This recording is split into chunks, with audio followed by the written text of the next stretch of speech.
Axırı ehtimalı. Deməli belə, birinci sual tipi. Birinci sual tipi zərb məsələsidir. Deyir ki, zərb eyni anda atıldıqda hər iki zərbdə düşən xalların mürəkkəb ədəd olması ehtimalını tapır. 2 zərb atırsınızsa, məxrəzi 6'nın kvadratını, yəni 36'nı yazırsınız. Mürəkkəb ədədlər hansılardır sizdə? İlk 6 ədəd içərisində 4'dür, bir də 6'dır. Şərtdə deyir ki, hər iki üzə düşən sizdə mürəkkəb ədəd olsun. Yəni ola bilər ki, 4-4 düşsün, ola bilər ki, 6-6 düşsün və ya ola bilər 4-6 düşsün və ya ola bilər 6-4 düşsün. İlk 6 natural içərisində mürəkkəb ədədlərimiz ancaq 4-6 olduğu üçün bu hallarımız var. 4 dənə halımız var. Olacaq 36'da 4, yəni neçə? 9'da 1. İkinci sual tipi çox qəşəng misaldır. Diqqətlə baxın, şübhələnmirəm. Deməli, deyir qutuda 5 sayda A, 5 dənə A hərfi var. 6 dənə N hərfi var. Deyir ki, təsadüfən bir-bir ardıcıl olaraq cəmi 3 hərf seçilir. Hərflərin çıxardıcığı ardıcıllıqla ana yazısının alınması ehtimalını tapın. İndi qulaq asırsınız mənə.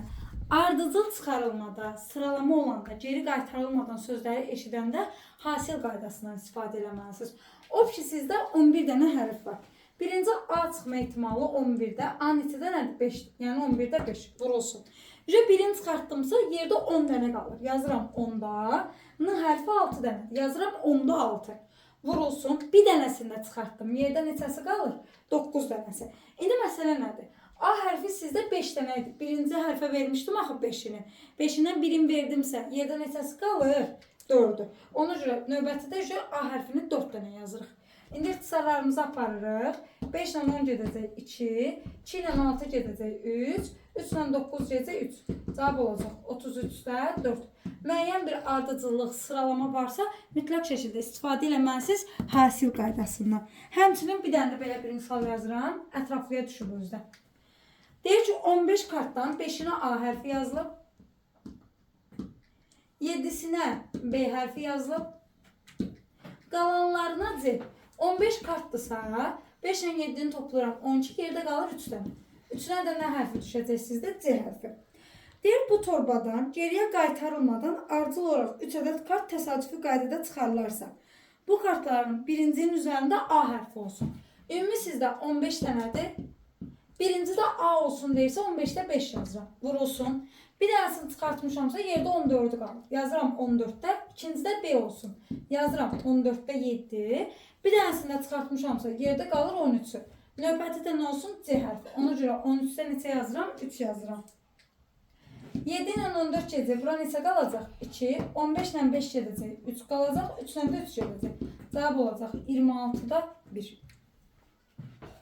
Dən də və ya ilə başa salaq. 4-cü sual tipi. Şərtdə bizə deyir ki, torbada bir neçə qara, qaranın sayına yazıram x. 3 dənə sarı, sarının sayına yazıram 3. 5 dənə də mavi, mavinin də sayına yazıram 5. Deyir, çıxarılan bir kürəcin qara və ya mavi olması. Məxrəzdə hamısını toplayırsınız, yəni x üstəcə 8 olur. Yuxarıda qara və ya mavi deyir. Deməli, və ya deyirsə, nə edirdiniz? Toplayırdınız. Qara ilə mavini. X üstəcə 5. Deyir ehtimalım %75'dir. %75 də bizdə nədir? 4'dür. İndi çarpaz vururam. 3x üstə gəlsin. 3'ü 8'ə vururam. 24 bərabərdir. 4x üstə gəlsin 20. 3x-dən 4x çıxıram. Mənfi x bərabərdir. Mənfi 4'də x-i də alıram 4. Sizə də şərtdə deyir ki, qara kürəcikləri sayını tapın. O da x olduğuna görə cavabımız olacaq 4.